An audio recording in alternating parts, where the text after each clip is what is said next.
Дубайдағы 3-ші күн. Бүгін біз Абу-Дабиге шықтық. Дубай менен Абу-Дабидің арасы 120 километр екен.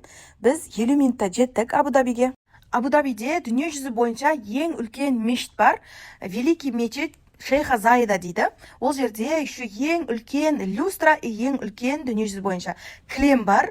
Гиннесқа енген люстра мен кілемді көреміз қазір. Қазір мешіттің ішіне кіріп келе жатырмыз. Осындай машинкаменен отырғызып апарады екен алдына дейін. Ол жерде бірақ строго тексереді екен. Сен полный закрытый киінген болу керексің, даже аяғың ашық болмау керек екен. Нәскимен кіру керек екен. И қыздарға жабысып қалған, тырысып қалған шаш көрінбеу керек. Анандай киімдер киюге болмайды екен кірген кезде.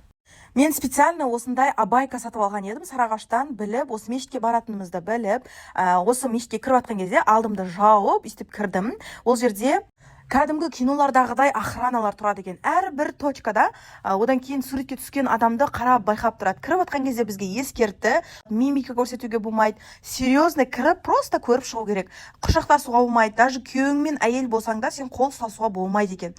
Қол ұстасып түссең, сразу делейт деп жүгіріп келеді. Өшір дейді анау суретті. Люстрамен кілемді көріп, ішінде ниетімізді айтып, тілегімізді тілеп, дұға етіп шықтық. Мешіт енді күшті салынған, шет елден архитекторлар алдыртып, солай оригинальный қылып істеткен. Мына мешіттің дауысы осы қалаға ғана емес, көршілес қалаларға да дауысы естіледі екен. Ал мешіттің астында осындай супермаркет бар, туристерге арналған әртүрлі сувенирлер алып кетуге, естелікке, ырымдап. Мешітті өте ыңғайлы қылып салған. Супермаркеттің жанында паркинг бар еще. Полный мешіттің астының бәрі супермаркет и паркинг. Сосын мешіттен шығып, біз сол Абу-Дабидегі ең қымбат отельге келдік. Emirates Palace 5-звездочный отель. Бұл жерге әлемнің президенттері, министрлері, атақты әртістер келіп демалады екен. Осы отельге қарама-қарсы зданияда еще Форсаж 9 фильмі түсірілген екен осы зданияда. Сосын біз де сол жерде өзімізше кино түсірдік, суретке түстік. Біздің гидіміз жол-жөнекей бізге осы Арабский Эмираттың тарихын айтып берді. Негізі басында 8 Эмират болған екен, бірақ 8 Эмират емес, қазір 7 Эмират, 8-ші Эмират ол кәдімгі бір Эмиратқа қосылып кеткен екен. Оның өзінің тарихы бар, не үшін қосылды, не үшін 7 Эмират болып қалды, бірақ оның барлығы қазір есімде қалмапты.